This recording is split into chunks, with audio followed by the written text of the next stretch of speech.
예, 지금부터는 문재인 대통령이 직접 소개했다는 이번 정상회담의 뒷얘기들을 좀 들어보겠습니다. 청와대 취재하는 최지원 기자가 나와 있습니다. 자, 최 기자.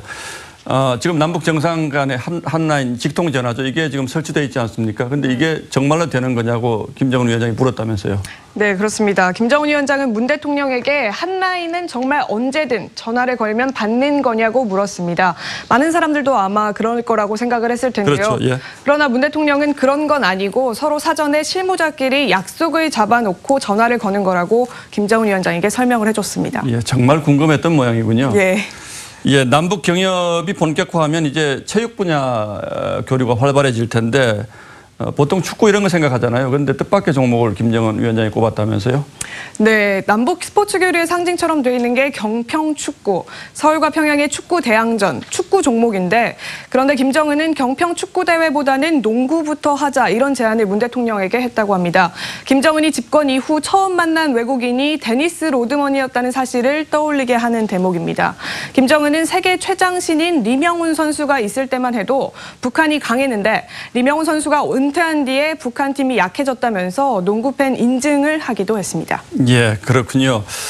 그런데 문재인 대통령이 평가하는 김정은 위원장은 어떤 사람입니까?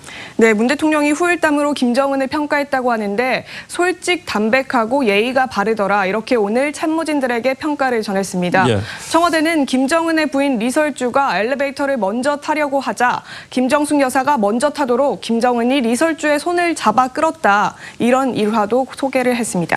예. 자, 그런데 오늘 회의 도중에 김대중 전 대통령의 부인 이희호 여사가 축전 보냈다면서요. 어떤 내용을 담아서 보냈을까요? 네, 오늘 공개가 됐는데요. 노벨상을 받으시라 이런 덕담이 담겨져 있었다고 합니다. 문 대통령은 이에 대해서 노벨상은 트럼프 대통령이 받고 우리는 평화만 가져오면 된다 이렇게 말했다고 합니다. 예, 김대중 전 대통령도 노벨상을 받았죠. 네. 자, 민주당 우원식 원내대표가 김정은 위원장에게 또 특별한 부탁했다. 이게 또 화제더군요. 예, 만찬장에서 부탁을 한 건데요. 우원식 대표는 실향민 2세입니다. 정상 만찬에 참석해서 김정은에게 직접 제 어머니는 102살인데 북한에 있는 누님들을 보고자 지금도 기다리고 계신다 이렇게 말했습니다.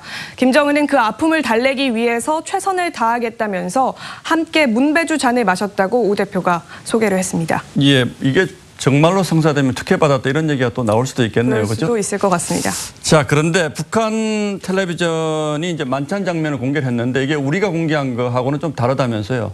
네, 아무래도 김정은이 주인공으로 좀 부각이 되어야 하다 보니까 관점의 차이가 있을 것 같았는데요. 예. 오늘 북한 방송이 추가로 공개한 영상을 보면 유독 김정은이 우리 측 관계자들에게 둘러싸여 있는 모습이 많이 포착이 됐습니다. 김정은은 한 손은 뒷짐을 진 채 다른 한 손으로 술을 따르는 모습, 그리고 우리 측 관계자들은 공손하게 받는 모습이 부각되거나 김정은이 뭐라고 말하면 우리 측 관계자들이 고개를 끄덕이며 경청하는 광경이 주로 담겼습니다. 예, 앞으로 청와대에서 취재할 게 많겠네요. 예, 최지원 기자 잘 들었습니다. 예.